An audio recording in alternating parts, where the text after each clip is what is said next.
Eh bien, Acide, je vais te laisser la parole et puis peut-être qu'à la fin, on entrera en discussion. J'avais demandé de prévoir un peu à boire et à manger. Je suis allé jeter un coup d'œil, il y en a au moins pour 3 semaines, hein. Ah Alors, bon? vous pouvez vous installer, tout se passe bien. D'abord, on a des plastiques. Ouais. Hmm. Comme avant, au banquet de Sainte-Barbe, Voilà. il y avait des gens qui mettaient les affaires dans le plastique. Acide, je te laisse la parole et Merci. puis à tout à l'heure. Il paraît que je dois vous parler de Robespierre. C'est pour ça que vous êtes venu. Robespierre, c'est presque un voisin, puisqu'il est de la petite Carafe, donc j'en parlerai tout à l'heure. Et avant de commencer, je voudrais rendre un hommage appuyé à un immécurien qui a passé presque 45 ans de sa vie à Mareuil, qui a accompli dans ce village d'ailleurs un travail assez extraordinaire, qui a été notre instituteur et qui s'appelait Christian Lescureux. Christian Lescureux a été le fondateur de l'association que je préside aujourd'hui, entre autres. Mais il a été un animateur de la vie laïque pendant toute sa vie d'enseignant, 34 ans dans le village. Donc je voudrais ici, vous voyez, lui rendre un hommage très, très fraternel, très respectueux et bien sûr émouvant parce que ça me ramène plein de souvenirs. Mais vous n'êtes pas venu pour que je vous parle de mes souvenirs. Je le sais bien. Donc avant de vous parler de Robespierre, et avant d'entamer ma conférence, je vais vous parler d'un type beaucoup plus ancien que Robespierre, qui s'appelle Platon, qui est un philosophe d'il y a environ 2500 ans, quoi. Et donc Platon a écrit un ouvrage que vous trouvez très facilement dans la collection Flammarion, qui s'appelle De la République. D'ailleurs, ceux qui ne connaissent pas disent que c'est la République de Platon.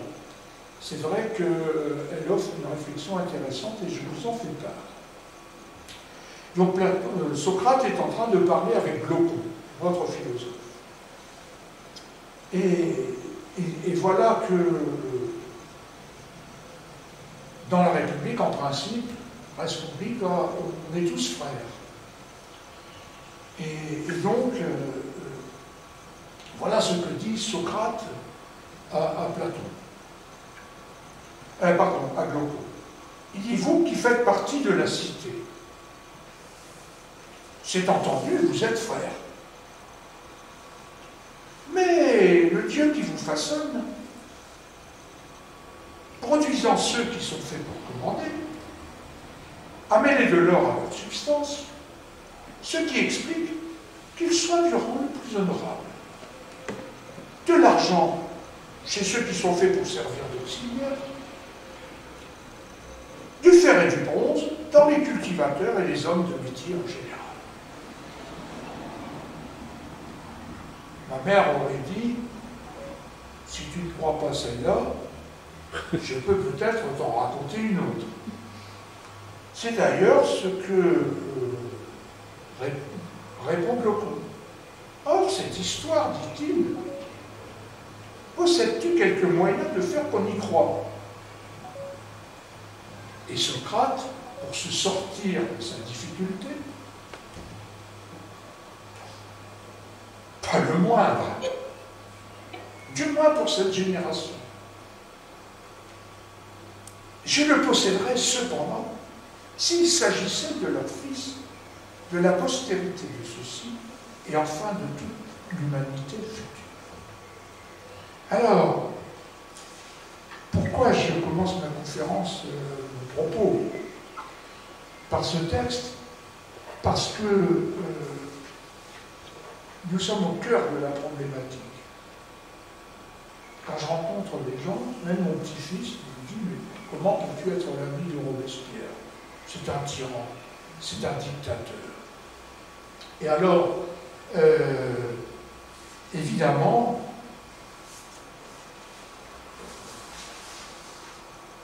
on pourrait se poser à ce propos la question de Socrate. pourquoi pas. Alors c'est un peu ce que je vais essayer de développer dans un premier temps, cette question. Alors Robespierre, apôtre de la terreur, apôtre de la dictature, tirant les ficelles de la guillotine, voilà. Et je voudrais donc vous parler du 9 Thermidor. Le 9 Thermidor et le 10, le lendemain, c'est ce qu'on appelle en histoire la chute de Robespierre. Et il a été effectivement guillotiné le lendemain. Donc tous les livres reconnaissent aujourd'hui sa chute, comme s'il avait raté une marche dans l'escalier qui le menait au pouvoir. C'est intéressant. Mais avant d'arriver à cette nuit, comme disait Racine, qui fut pour tout ce peuple parisien surtout une nuit éternelle, c'est-à-dire la mise hors la loi des robespierristes, je rappellerai quelques points pour situer le contexte, si vous m'autorisez. Voilà, donc vous l'avez reconnu, le premier, bien sûr, c'est Robespierre. Oui.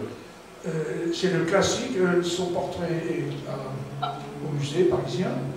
Et le deuxième, Marat. C'est Marat.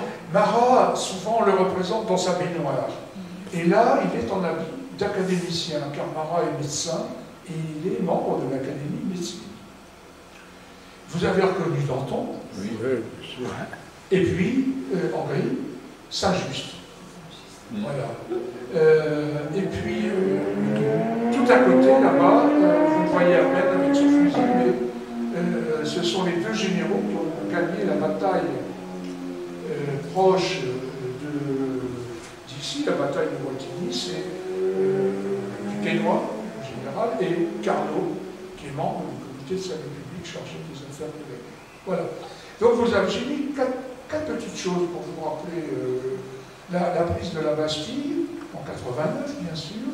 En octobre, vous le voyez tout en bas, c'est là, c'est la marche des femmes sur Versailles. En 91, on n'en parle plus beaucoup. Ce sont les massacres par la garde nationale commandée par Lafayette qui ont massacré les Parisiens qui sont venus sur le champ de Mars réclamer la République. Et puis, le 10 août, bien sûr, la prise des Tuileries, parce que ça marque la fin de la royauté, effectivement. Et puis cette période dite qu'on qualifie de terreur, on ne sait d'ailleurs pas trop pourquoi, mais je vais essayer d'y revenir, cette période qui va, grosso modo, d'avril 93, alors au 26 octobre 95, c'est-à-dire à la fin du comité de salut public, et puis la convention qui s'arrêtera le 26 octobre 95, parce que la fin de la convention marquera une nouvelle constitution qu'on appellera le directoire. Voilà, et puis au bout, Napoléon qui fait son coup d'État et du Conseil. C'est donc, pour moi, la révolution, ce qu'on appelle ces 10 années, grosso modo, de période révolutionnaire. Alors, on ne peut pas parler de la révolution sans parler de ce qui est fondamental dans la révolution. La déclaration des droits. Parce que quand les États généraux sont convoqués, quand les députés à l'appel de Mirabeau et d'autres vont au serment du jeu de paume se désigner en assemblée constituante, c'est-à-dire sous la royauté, quelque chose va basculer. Le roi a réuni les États généraux, processus démocratique qui n'a pas été depuis 4 siècles.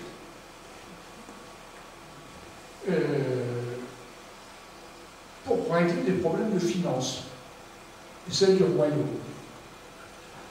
Et voilà que tout à coup, les députés, les 1000 députés qui ont été convoqués, les 1000 députés, vont s'intéresser à autre chose, donner une constitution à la France.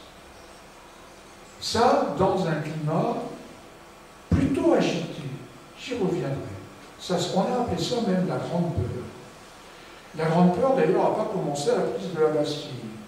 Elle a commencé déjà en 88 sur Grenoble, à Vizy en particulier, mais surtout sur Paris et dans les campagnes, essentiellement aussi, par eh bien, des manifestations diverses, des jacqueries, on appelle ça aussi, et puis finalement des actions plus ou moins violentes qu'on va appeler la Grande Peur et qui vont durer en gros jusqu'au fin juillet, voire fin de 89.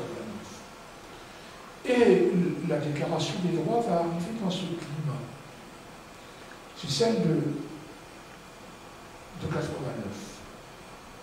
C'est celle que Robespierre, député de la Constituante, va adopter avec les députés de la Constituante. Voilà. Et alors sur le côté, pour qu'on ait bien ça en tête, c'est-à-dire que cette question de la Déclaration des droits est importante, je vous ai mis celle de Robespierre, et en bas, celle de 93, admise le 19 juin, et qui précède la Constitution de l'an 1, qui sera estimée le 24 juin 1793. Donc vous voyez, cette question, la question des droits de l'homme, est une question centrale de la Révolution qu'on ne peut pas négliger, et qu'on ne peut pas traiter d'une certaine façon. Alors, vous connaissez tous par cœur, évidemment, l'article 1, celle de 89, elle est à la porte de toutes les écoles et de tous les lieux publics, y compris la vie. Les hommes naissent libres et demeurent. Égaux en droit. Et puis Robespierre lui propose cette formulation intéressante. Bonsoir. Le but de toute association politique, dit-il, est le maintien des droits naturels et imprescriptibles de l'homme et le développement de toutes ses facultés. En fait, il ne reprend que quelques mots qui sont dans celle de 89. Les droits naturels et imprescriptibles sont dans la Déclaration de 89 et demeurent libres et égaux, c'est-à-dire le développement de ses facultés, c'est dans des articles connexes. Et les principaux droits de l'homme, dit-il, sont ceux de parvenir à la conservation de l'existence et à la liberté. Et cette déclaration de Robespierre ne sera pas reprise d'ailleurs par la déclaration des droits de 93, parce qu'elle a été l'objet d'âpres négociations, elle aussi, comme celle de 89. Et il nous dit, le but de la société est le bonheur commun. Le gouvernement est institué pour garantir à l'homme la jouissance de ses droits naturels et imprescriptibles. Voilà. Alors, vous voyez, ça va traverser la Révolution de part en part. Avant que j'en arrive à la chute de Robespierre, voir dans quel climat on est. Deuxième question que je voudrais aborder et poursuivre.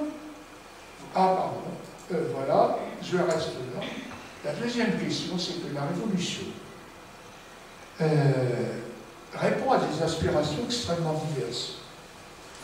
Elle répond à des aspirations de la petite noblesse et de la noblesse.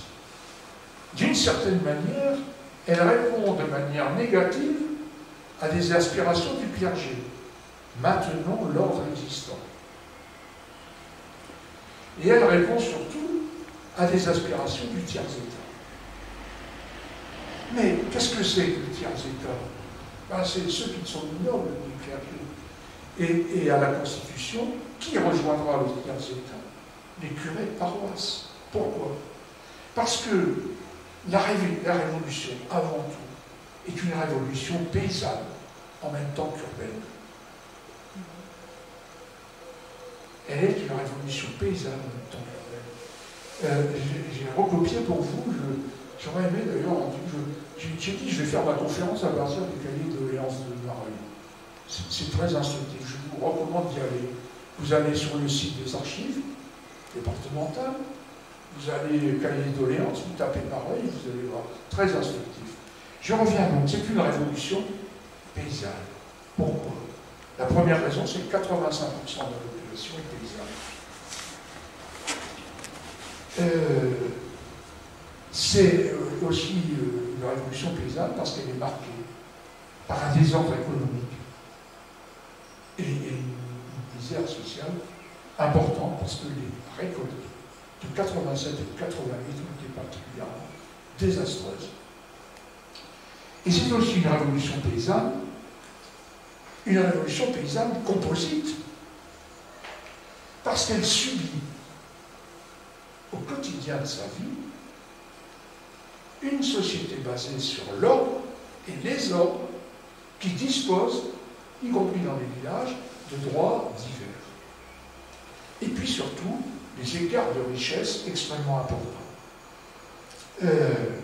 J'ai juste pris ça dans le cahier de la STECMA, c'est une association amie d'Arras qui s'occupe du patrimoine arageois. Et il y a 22 000 habitants à Arras à l'époque, il y en a 1000 à peu près à Marbella.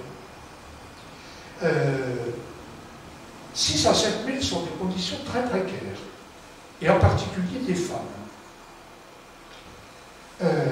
très modestes. Et 8 à 900 d'entre eux s'entassent dans les caves d'Arras, en particulier la petite place et la grande place. Alors, par exemple, Poissier-Rouzet, qui est avocat général aux États d'Artois. Il a 1050 hectares de terre, et ses revenus actuels sont estimés à 60 000 livres. Je n'ai pas pris c'est le million de livres pour Dubois de Fosseux, le premier maire d'Arras. Et le peuple qui n'a pas de bien vit aux environs de 300 livres. Ses revenus, et parfois même un peu moins. Donc, c'est pour ces trois raisons que c'est d'abord une révolution paysanne en même temps qu'urbaine. Enfin, c'est aussi une révolution paysanne. Pourquoi? Parce que le peuple des campagnes, dont on oublie très souvent de parler, a une culture politique populaire. C'est saine, tranquille, qui va d'ailleurs servir à la rédaction des cahiers de doléances. Petit exemple très simple, ça se passe dans l'église de Mareuil, c'est chez nous. Après la messe, ça veut dire que tous les habitants de Mareuil en état, on va venir, à la messe, l'église est pleine, et le curé va lire l'ordonnance du roi et du lieutenant général qui le représente pour démarrer la convocation des États généraux. C'est bien la communauté populaire mareuilloise qui discute des remontrances et doléances adressées au roi.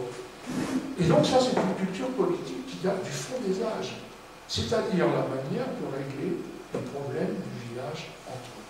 Certes, allez-vous me dire, au village, il y a les journaliers, les manouvriers, et puis il y a les laboureurs costauds qui savent lire. Alors, quand vous allez lire les cahiers de doléances, évidemment, vous allez trouver quoi? Vous allez trouver, allez, 25 ou 26 noms qui ont signé. Au procès-verbal, on vous dit, on signait ceux qui savent signer. Ce qui signifie qu'il y avait certainement d'autres qui y étaient, mais qui ne savaient pas signer, puisqu'on signale leur présence dans les cahiers de doléances. Dernier problème aussi, souvent qui fait partie du débat, c'est oui, mais il n'y avait pas de femmes parmi les signataires. Ce qui est vrai dans les 300 cahiers de doléances du département, incontestablement. J'aurais tort, je ne veux pas discuter de ça. Alors, mais les femmes, elles vont à la messe. C'est d'ailleurs elles qui peuplent le plus souvent et davantage dans la vie communale, les églises. Donc les femmes sont présentes quand il s'agit de discuter des biens communs, c'est-à-dire de ce qu'on veut pour son village. Il y a donc, et je m'arrête là dans l'exemple, parce que je voudrais avancer assez vite quand même, pour en arriver à la fin, c'est clair, il y a aussi dans cette révolution populaire, dans cette révolution paysanne, pardon, une culture politique populaire qui date de très longtemps. Et parmi les revendications les plus premières, c'est que la plupart de ces communautés populaires, qui sont bien organisées, qui arrivent à faire vivre à peu près tout le monde en bonne harmonie entre le laboureur et le manœuvrier, eh bien, ces sociétés populaires, n'est-ce pas, elles ont une expérience, elles ont eu des revendications, parfois des soulèvements contre le Seigneur pour les problèmes de chemin, d'impôts et surtout de ce qu'on appelle les biens communs, c'est-à-dire ce qui appartient et qui fait vivre dans la communauté populaire, dans la communauté villageoise, qui fait vivre les plus pauvres. Et donc, vous voyez, c'est aussi ces gens-là entrent en révolution. Lefebvre l'a bien montré, et puis Jean-Clément Martin, qui vient de sortir un nouveau bouquin sur cette fameuse époque de juillet-août, dont je vous parlais tout à l'heure, qui s'appelle La Grande Peur, témoigne bien qu'il y avait là une certaine culture politique et que la Révolution va intéresser à la fois le village et les villes. Voilà. Ça va? Bon, jusqu'à présent, vous me supportez? Bon, c'est bien. Merci, vous êtes sympa, parce que franchement... voilà. Or, deuxième point qui me préoccupe pour la question robespierriste que nous disons, c'est que dès 92, avril, la France est en guerre. Et la guerre, pendant la Révolution, ce sont des sacrifices pour le peuple. Je vous ai mis en 93-94. Mes sources sont celles de Jean-Clément Martin. Je ne les ai pas inventées tout seul. Chaque jour, pour l'armée du Nord, 90 000 hommes.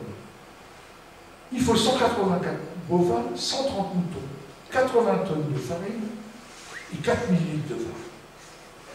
Il faut bien qu'ils viennent de quelque part. Et il faut mobiliser pour cela eh bien, près de 650 000 volontaires pour la France, et puis les pays qui y sont opposés, les États allemands, la Prusse, et puis la Russie, forment aussi un paquet d'équivalence. Je continue. Ah non, j'arrive un peu plus ça. Voilà, ça c'est à ne pas oublier. Un effort de guerre. Un effort de guerre, d'une guerre qui va comporter 3 moments qu'il ne faut pas avoir toujours en tête. Le premier moment, c'est la guerre qui sera déclarée en avril 92. Elle est à la fois déclarée par les ministres de Brissotin, c'est-à-dire ceux qui vont faire partie de ce qu'on appelle aussi la Gironde, les Girondins. Je préfère dire les Brissotins parce que c'est leur chef de file, Brissot. Il est ministre. Il a été d'ailleurs ministre de l'Intérieur en 92. Elle est voulue par le clan Brissot, qui rush dans la guerre avec la volonté d'exporter la révolution dans les pays voisins. Mais si vous exportez la révolution, regardez un peu les soldats, vous envoyez les plus clairs des révolutionnaires, ceux qui veulent faire des transformations sociales et économiques dans le pays, vous les envoyez à la guerre. Excusez-moi, mais c'est simple. Les premiers volontaires que vous trouvez, ce n'est pas les trains de savate. Les premiers volontaires, c'est ceux qui croient dans ce qu'ils vont faire. Ça, et le roi veut aussi la guerre. C'est-à-dire qu'il y a une sorte de convergence entre 2 motifs pour déclarer la guerre. L'une qui est proprement politique et celle du gouvernement girondin, et proprement politique pour le roi, puisqu'il espère ainsi que la France perdra et qu'effectivement les Prussiens lui rendront son trône. D'accord? Donc ça c'est la première guerre. C'est ce que j'appelle une guerre d'extension. Voilà. La deuxième guerre, ce sera une guerre défensive à partir de 93, c'est-à-dire après la chute des Girondins. dans ce combat qui aura lieu en 93 entre la Gironde et la Bretagne. Et pourquoi donc ça? Parce qu'il y a une inversion politique importante. C'est que la politique de guerre menée par les Brisotins et le roi va aboutir à des défaites jusqu'à Valmy considérables. On va perdre le monde un peu partout. Et c'est Valmy qui va, au moment où la République va être déclarée, c'est Valmy qui va mettre un terme à cette première phase de conquête. Le problème, c'est que dans la deuxième phase, c'est une guerre défensive, c'est-à-dire empêcher l'ennemi d'entrer sur le sol et de remettre le roi au pouvoir, parce que le roi est complètement déconsidéré par sa fuite le 20 juin 1991 et par ces trahisons qui vont l'amener à être fait prisonnier au Temple après l'invasion des Tuileries. Donc, vous voyez, si on perd ça de vue, quand on essaie de comprendre Robespierre, on perd une grande partie du contexte dans lequel cet homme politique va devoir agir. Or, sur la première question de la guerre, alors je vais passer celle-là, j'espère que, il faut que j'aille un peu plus loin, j'y reviendrai. Je suis vraiment loin pour ça. Je n'ai pas dû les mettre un peu loin.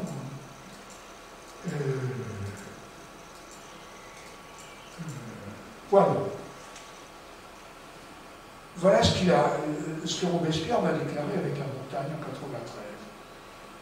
En 91, au moment de la première, la nation française, contente d'être libre, ne veut s'engager dans aucune guerre et veut vivre avec toutes les nations dans cette fraternité qu'avait recommandée la nature. Et puis, comme il est en bisbille politique avec Brissot et les Brissotins, voilà, il a deux éléments que je vais résumer devant vous. Et vous allez lire, je suppose. La première, c'est qu'il dit, vous savez, la révolution, ça ne s'exporte pas chez les peuples. C'est pas compliqué parce que s'ils vous voient arriver, eh ben, ils vont dire c'est l'ennemi et ils vont résister.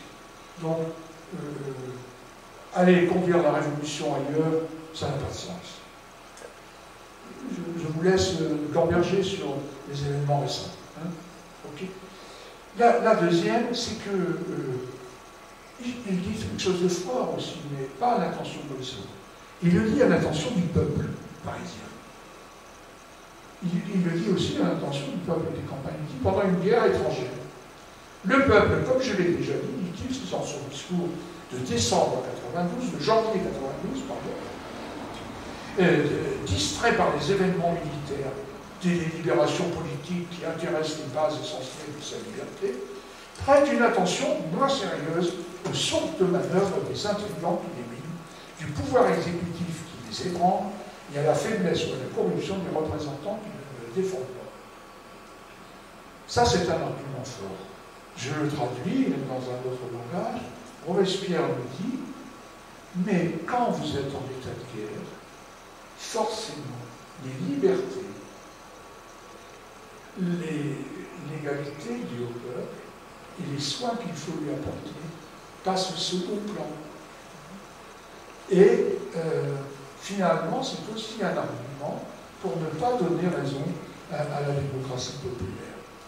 Voilà, donc je reviens un petit peu en arrière. Voilà, hop. Ça, je vous en parle après, je vais presque dire que c'est anecdotique. Voilà. J'ai caché tout le monde, ça vous va? Alors, je continue. C'est dans politique où la convention se crée juste après Valmy, qui va durer un an, un peu plus d'un an, septembre 92, juillet 94.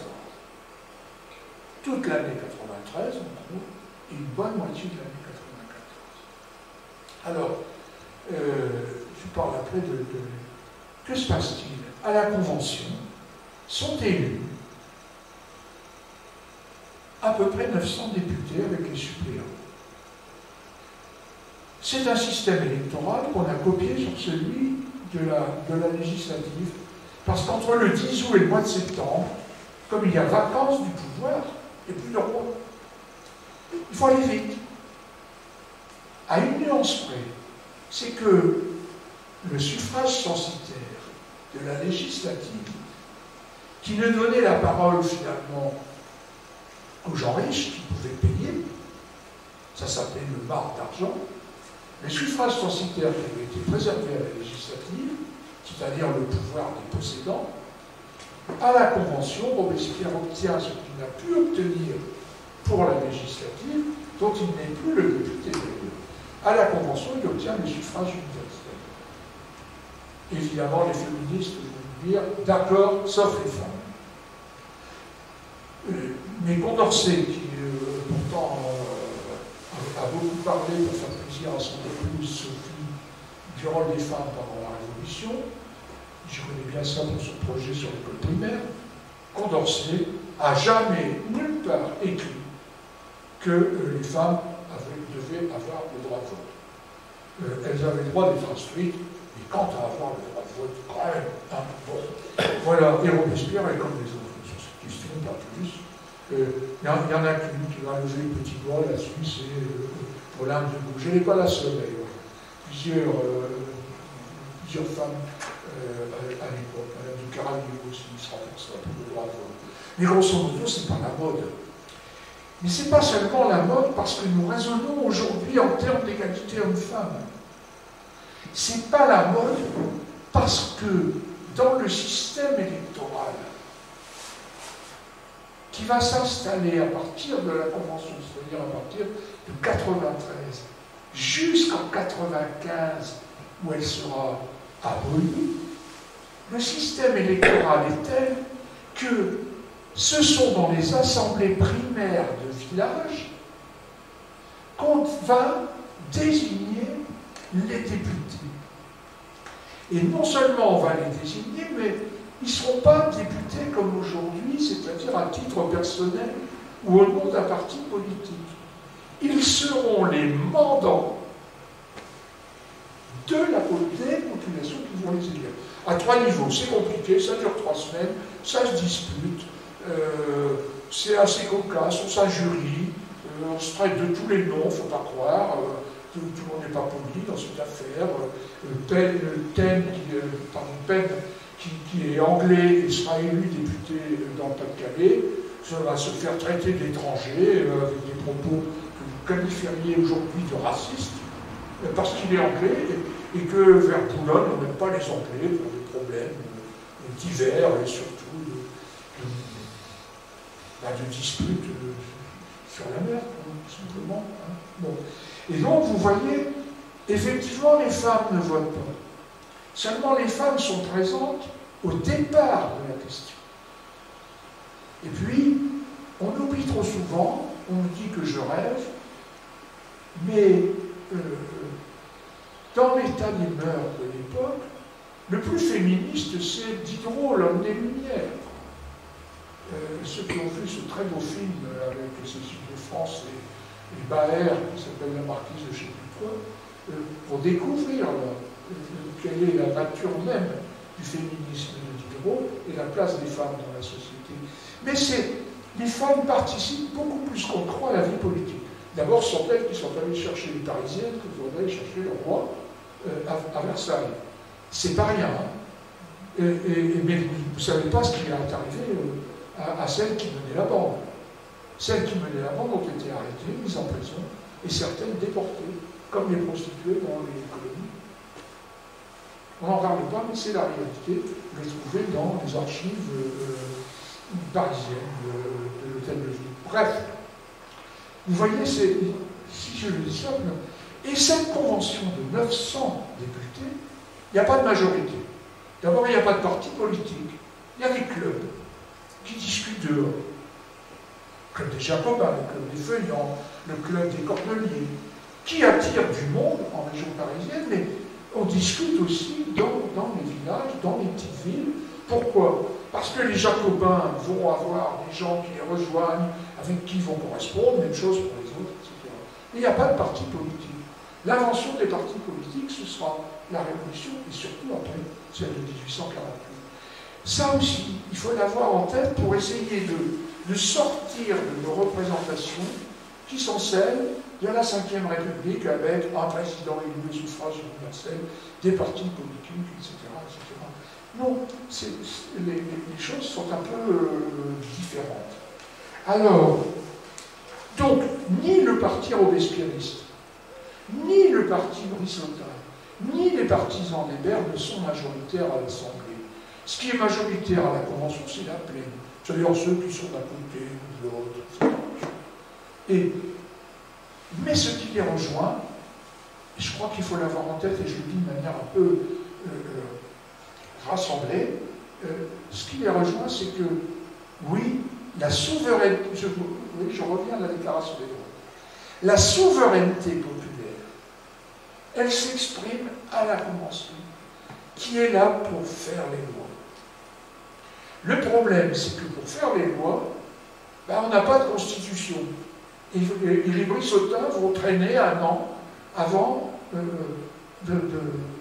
d'écrire une constitution qui va être débattue pendant près d'un an, article par article, pour en arriver à ce que nous connaissons et que je vous recommande de regarder, et qui va créer, contrairement à ce qu'on dit trop souvent, une forme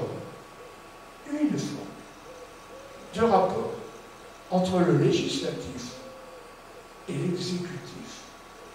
Et ils ne vont pas chercher midi à 14 heures. Ils vont s'inspirer de l'existant comme toujours pour le transformer. L'existant, c'est quoi? C'est d'abord une organisation administrative et politique de la France sous l'Ancien Régime qui repose sur les intendants qui se sucrent à l'occasion, qui font respecter leurs lois, et puis dans le rapport de force avec les paysans et les organisations locales. Mais il y a, pour les sociétés populaires, ce qu'on appelle un procureur syndic, c'est-à-dire quelqu'un qui est chargé de veiller à ce que les lois sont exécutées. Au niveau de chaque village, de chaque ville, séparée en districts, comme les grands, etc. D'un côté, vous avez la Convention qui fait les lois, et de l'autre côté, à l'autre bout du système, pour exercer la souveraineté populaire, un procureur syndic. Le problème, c'est que le procureur syndic n'est pas désigné comme un préfet. Le procureur syndic est élu par les sociétés populaires. Primaires, pardon, les assemblées primaires. Il est élu par les assemblées primaires. Et tous ces gens-là sont révocables parce qu'ils sont considérés par le peuple. Et ça, c'est la continuité de l'histoire. Ils sont considérés par le peuple comme des mandants. C'est-à-dire que si tu n'as pas bien rempli ton boulot, eh bien on te change. C'est d'ailleurs une des raisons pour lesquelles les brissotins en 93 vont être, dans cette guerre de factions, arrêtés, condamnés et guillotinés. C'est vrai aussi pour Hébert. Vous avez bien vu, je ne me suis pas dit que c'était seulement ça. Mais ça participe. Quand le peuple parisien envahit la Convention le 20 juin 1993, c'est pour réclamer aux brissotins ce pourquoi ils ont été élus, c'est-à-dire donner une constitution et donner du pain à tout le monde. Et surtout, faire la réforme agraire. Faire la réforme agraire. Parce qu'on a eu beau abolir le privilège, la réforme agraire n'est pas accomplie en le 4 août 89. Non, la réforme agraire ne sera accomplie qu'à l'automne 93, et l'abolition réelle des privilèges, c'est-à-dire la perception des impôts aux nobles, ne sera effectivement abolie qu'en juin 1994 par la Convention d'Antin. Donc voilà où on en est dans le contexte. Et dans ce contexte de guerre, les Brissotins vont réagir avec toute la convention, vont réagir de manière très saine. Quand on l'a dit, la patrie est en danger. Ce n'est pas qu'une phrase de principe. Pourquoi? Parce que les armées de Brunswick sont à quelques kilomètres du Paris. Lorsqu'il y aura la bataille de Wattignies, qui sera gagnée dans le 13, Paris est à 5 jours de marche. Rien ne peut plus arrêter les soldats autrichiens qui seront battus à Wattignies de Paris. C'est-à-dire qu'il y a effectivement une mobilisation populaire et puis un état de guerre. Donc ils vont créer deux choses. Un comité de sûreté générale pour s'occuper de la police intérieure, parce que c'est une guerre civile que nous vivons pendant la Révolution, depuis un moment, depuis 89, avec des débats, des discussions. Finalement, pendant la Grande Peur, il n'y a pas tant de morts que ça, mais il y en a. Il y en a aussi dans les répressions qui vont suivre pendant la législative jusqu'en 93 dans les différentes jacqueries qui auront lieu au travers de la France. Donc pour gérer ce problème, c'est-à-dire la contre-révolution, on invente le comité de sûreté générale, révocable tous les mois. C'est-à-dire qu'au bout d'un mois, la Convention dit « toi, tu n'as pas fait ton boulot, hop, on change ». Et on invente un comité de salut public. Je ne sais pas l'expliquer parce que le mot veut bien dire ce que veut dire salut public. Sauver le pays, sauver la patrie. Le salut public. Donc, ces deux comités ne sont pas des comités, ce sont des comités qui dépendent quotidiennement et tous les 10 jours de la Convention montagnarde. Robespierre ne va pas y entrer tout de suite, il va y entrer en juillet 1993, mais le comité de salut public a été créé en avril, dans les Brissotins, avec le comité de sûreté générale. Pourquoi? Parce que la commission de la guerre et la commission exécutive de la Convention n'a pas rempli son rôle. Donc la Convention dit qu'il faut passer à un stade supérieur, parce que le danger de la guerre, c'est-à-dire ça devient une guerre défensive, eh bien, il faut avoir ces deux choses. Tous les 10 jours, le comité de salut public doit répondre devant la Convention des mesures qu'il a prises. Et il est là, en quelque sorte, pour gérer les affaires, jusqu'à la paix. Jusqu'à la paix. Et c'est ce que disent les conventionnels et Robespierre. Le gouvernement qui est créé n'est pas le gouvernement qui est prévu par la Première République, c'est le gouvernement révolutionnaire jusqu'à la paix. Et ça, c'est important. Voilà dans ce climat, et dans un climat où effectivement les factions, le combat politique, pour conduire la révolution, y compris la guerre en Vendée, va nous amener à la fameuse nuit du 9 Thermidor, que je suppose que vous attendez avec impatience. Alors, j'y viens. Comment se fait-il qu'on soit tombé sur le coup de Robespierre ce soir-là? Ben, on ne sait pas trop. Ce qu'on sait, c'est qu'il y a eu un complot contre lui. Il y a eu un complot contre lui pour plusieurs raisons. C'est que Robespierre a beaucoup travaillé pour le peuple et surtout pour qu'on règle le problème des salaires, des profits et des prix.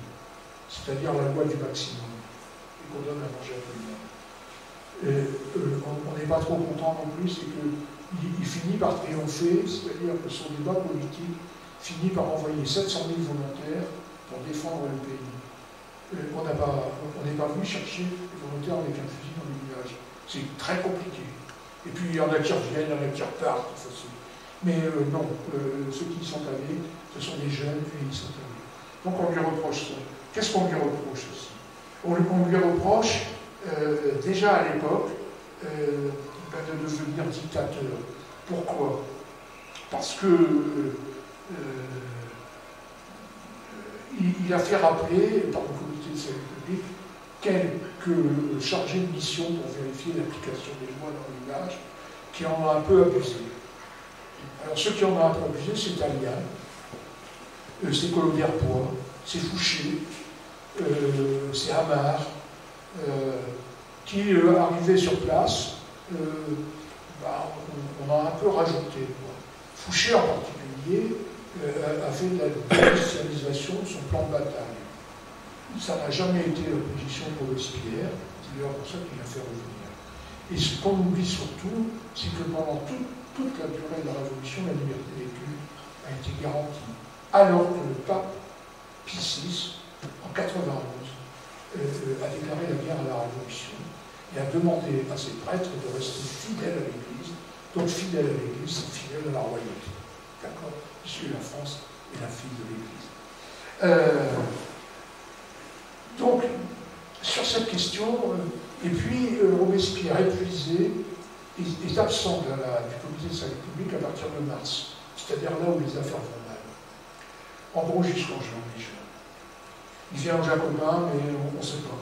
On ne sait pas, autant dire qu'on ne sait pas. Et puis voilà, quand il revient en juin, il est président de la Convention et il est prévu de faire le décret de ce qu'on va appeler l'être suprême. C'est-à-dire de décréter finalement une idée républicaine de justice qu'on va appeler l'être suprême, c'est-à-dire une sorte d'idéal républicain dépassant finalement l'idéal religieux. Et puis c'est lui qui est président de la Convention, c'est lui qui y vient. Alors évidemment, ça ne fait pas que des amis.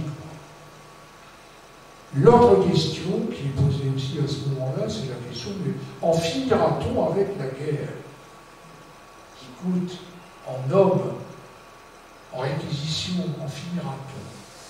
C'est important d'avoir ça en image. Donc le 29 Thermidor,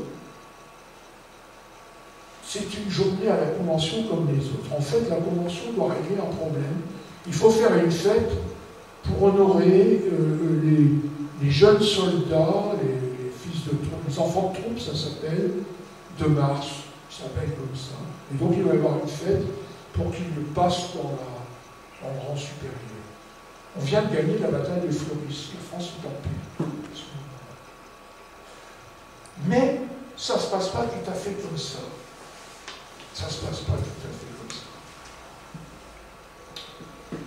À 5 heures du soir, le dimanche 27 juillet,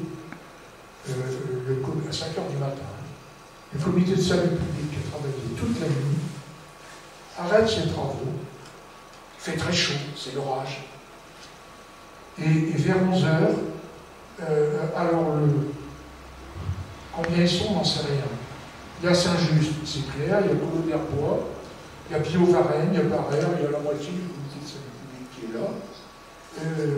Couthon n'est pas venu avec son fauteuil, et il est convenu que Saint-Just présentera son rapport devant le comité avant de parler devant la Convention. Seulement le problème, c'est que Saint-Just, la veille ou l'avant-veille, il s'est pris au collet avec Carnot, et la séance du comité de salut public a mal tourné.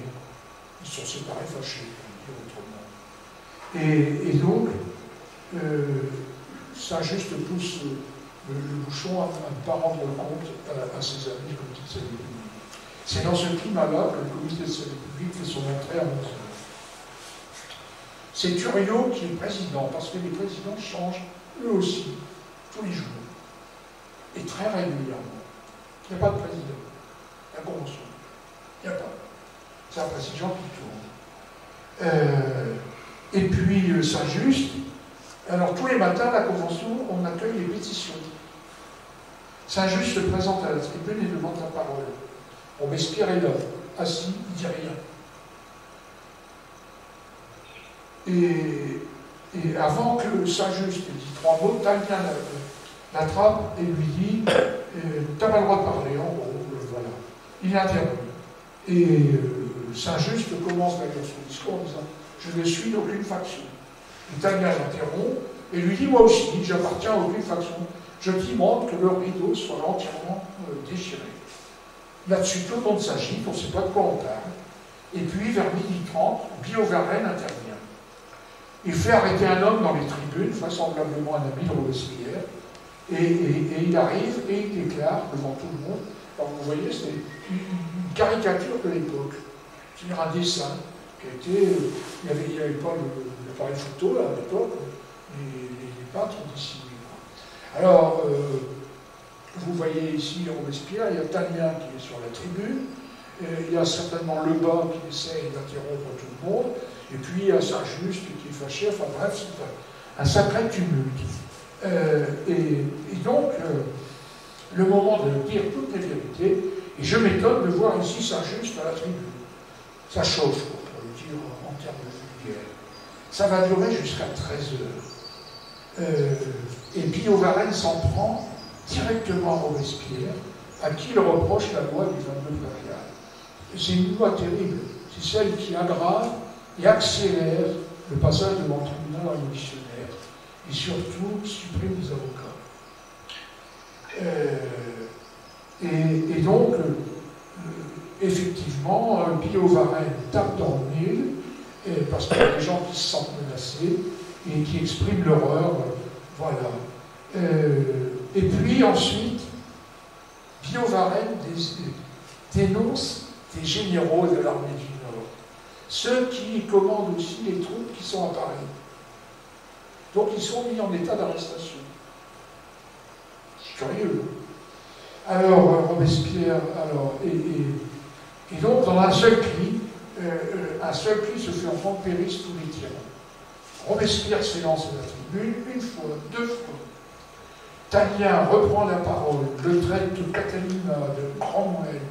Bref, je pense que dans les récits qui sont faits dans les débats des parlementaires, qui ont été écrits 5 ans plus tard, enfin 3 ans plus tard, on a évité de mettre tous les gros mots critiques qui sont envoyés à la figure, je le pense. Par contre, on note que c'est une séance désordonnée. Et donc Tallien s'adresse à la Convention et demande l'arrestation d'Henriot. Henriot, c'est le général de la garde nationale parisienne. Et puis celle de Boulanger, de La Valette pour l'armée du Nord. Vadier, qui a des choses à se reprocher à Nantes, s'en prend à Robespierre. Et Tallien en demande la parole. Bref, la 5e fois, Robespierre, à qui on a empêché de parler depuis le début, dit, eh bien, puisque c'est comme ça, Robespierre, qu'on envoie à la mort. Et son frère Augustin demande à partager le même sort. Et son ami de bord, la même chose. Et là, un inconnu, enfin un inconnu, un député quelconque de la Convention, demande un décret d'arrestation contre Robespierre. Et un autre député demande lui aussi qu'il soit mis un décret d'accusation, ce qui n'est pas tout à fait la même chose. D'accord? Et donc voilà, et la Convention vote la mise en accusation de Robespierre. La mise en accusation, mais c'est arrivé avec Barra avant, donc la mise en accusation. Ça continue, etc. Donc le Billaud Varenne est en casse-couteau, et puis Robespierre tente une dernière intervention. Bref, vers 17h, on emmène Robespierre au Luxembourg, Saint-Just dans une autre prison, et Couthon dans une troisième. Le problème, c'est que les directeurs des prisons ne veulent pas les accueillir. Et que les Parisiens avertis de cette affaire font sonner le tocsin. Devant la Convention, vers 5 ou 6 heures, eh bien, il y a près de 5000 hommes commandés par Henriot. Mais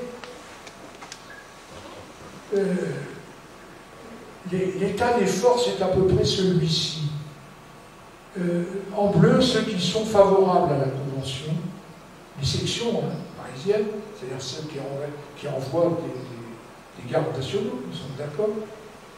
Les sections parisiennes, donc en bleu, sont favorables à la Convention, sont légalistes. Et ceux qui sont favorables à la Commune de Paris sont en marron.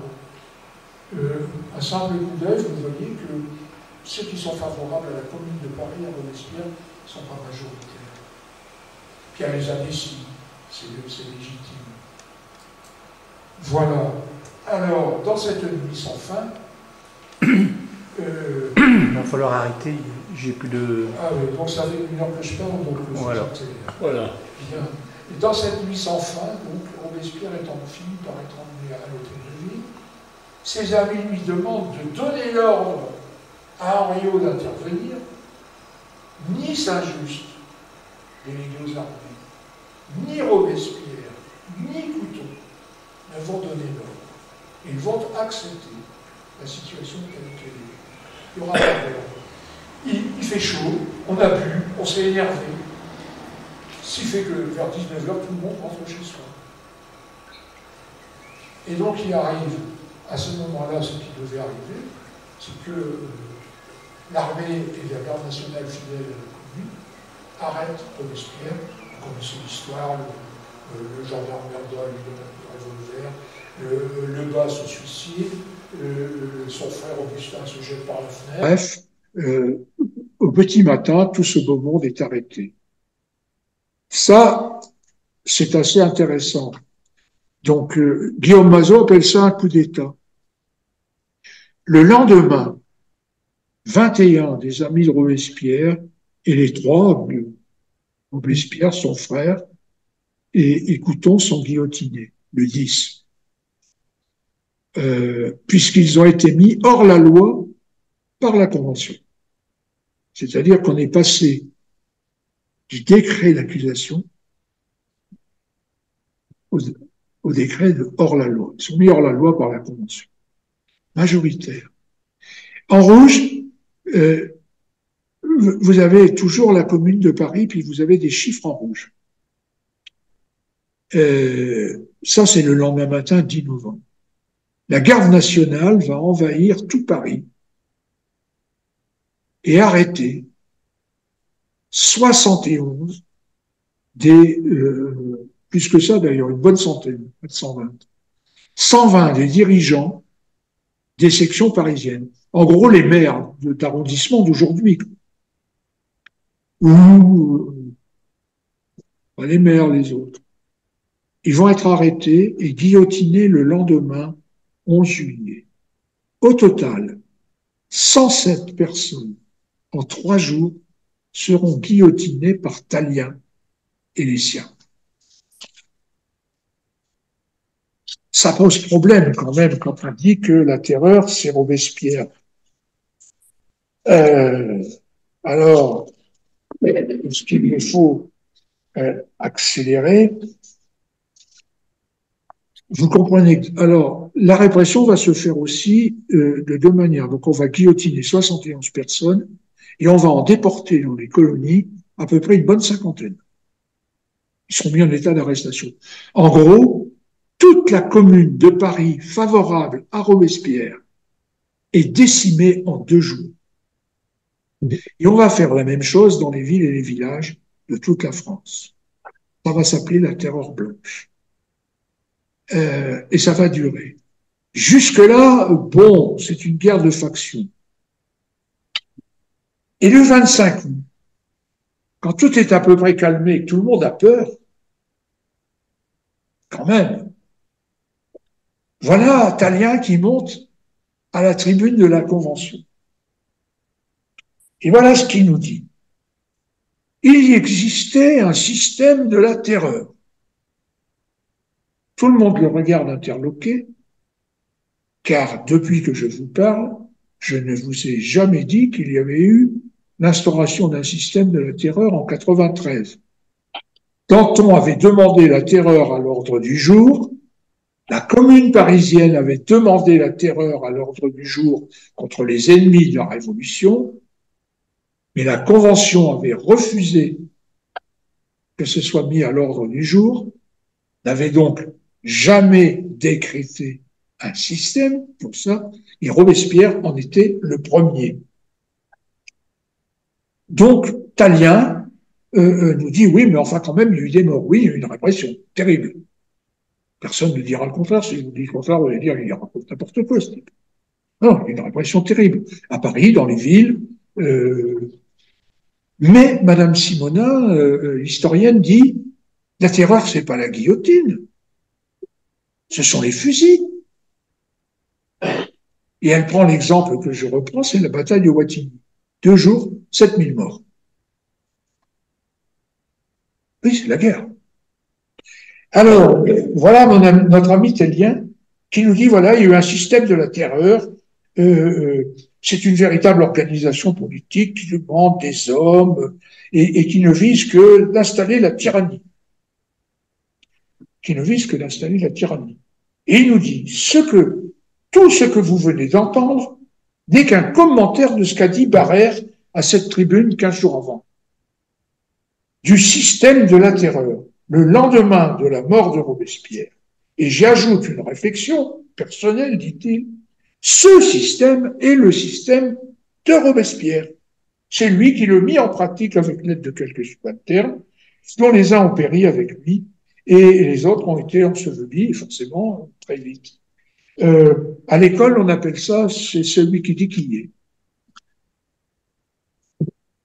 Et je vous renvoie à la parole de Socrate. Mais jusque-là, c'est déjà intéressant, quoi, parce que ce fameux rapport de Tallien existe dans l'archive parlementaire de l'Assemblée nationale. Vous vous le procurez sur Internet si vous ne croyez pas. D'accord?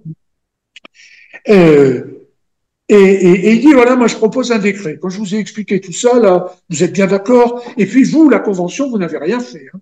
Vous n'êtes responsable de rien, c'est lui. Vous n'avez rien voté, vous n'avez voté aucun décret. Vous n'avez pas non plus, vous avez accepté tous les rapports du Comité de salut public et de sûreté générale que vous ont adressés Barrère, qui a fait condamner Robespierre, pas de problème. Donc c'est bien, nous dit-il, et maintenant je propose un décret. La première partie, c'est que la Convention nationale déclare au peuple français et aux ennemis de la République qu'elle est résolue à maintenir la paix, jusqu'à la paix, à maintenir le gouvernement révolutionnaire qu'elle a décrété en septembre 93. Donc après Robespierre, on ne change rien. Nous sommes d'accord. C'est dans le décret, voté par la Convention.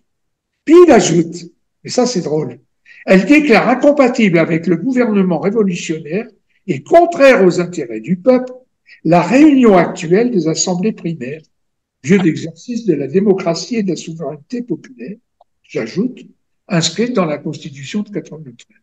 Autrement dit, là où pouvait se faire le contrôle du peuple sur les lois et leur application, eh bien, la Convention décide, le 25 août, de supprimer les assemblées primaires. Et on remet de l'ordre dans tout ça pour nous conduire au directoire. Le problème, c'est que quand vous avez vu que c'était 60-40, là, les petites photos parisiennes que je vous ai montrées, c'est que ils sont pas très sûrs de leur coup, les petits camarades qui ont fait ça. Ça peut encore basculer, quoi. Et puis il y a les soldats, parce qu'il y a des soldats avec les chefs élus. Enfin bref, tout n'est pas gagné.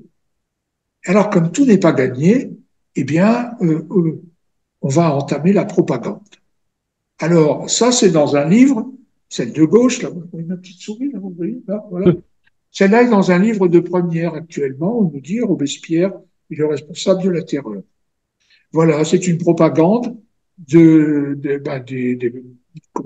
thermidoriens, on les a appelés comme ça. C'est une propagande des thermidoriens de l'époque. Celle d'à côté, pareil. Je continue.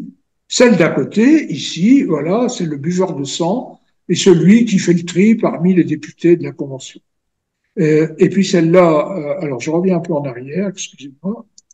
Voilà, et alors celle-là, elle est magnifique, elle est anglaise.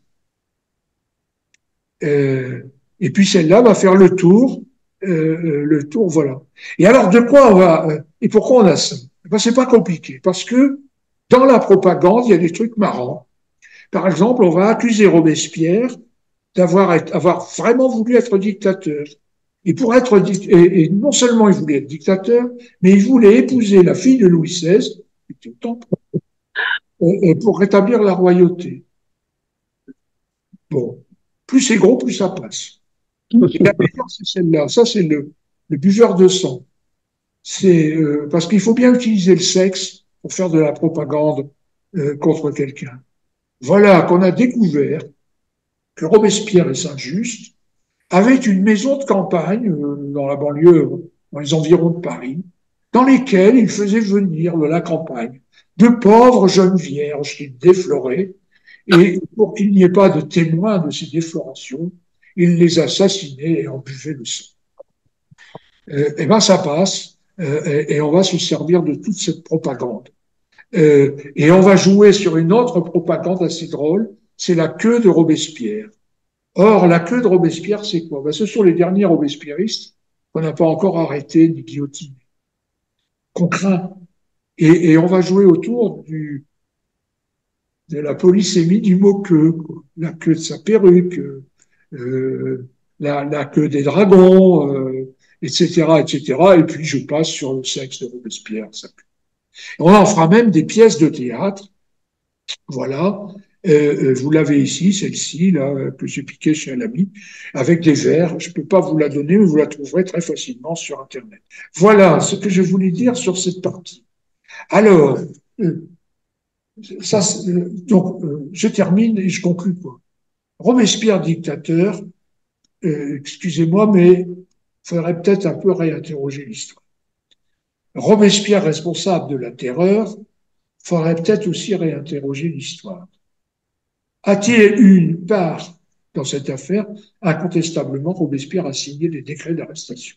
Des décrets d'arrestation dans un climat où le tribunal révolutionnaire, en gros jusqu'en 1994, fonctionne certes avec deux décisions, on acquitte ou on condamne à mort, mais le nombre d'acquittés n'est pas négligeable, il est en gros d'un tiers pour ceux qui passeront au tribunal révolutionnaire parisien.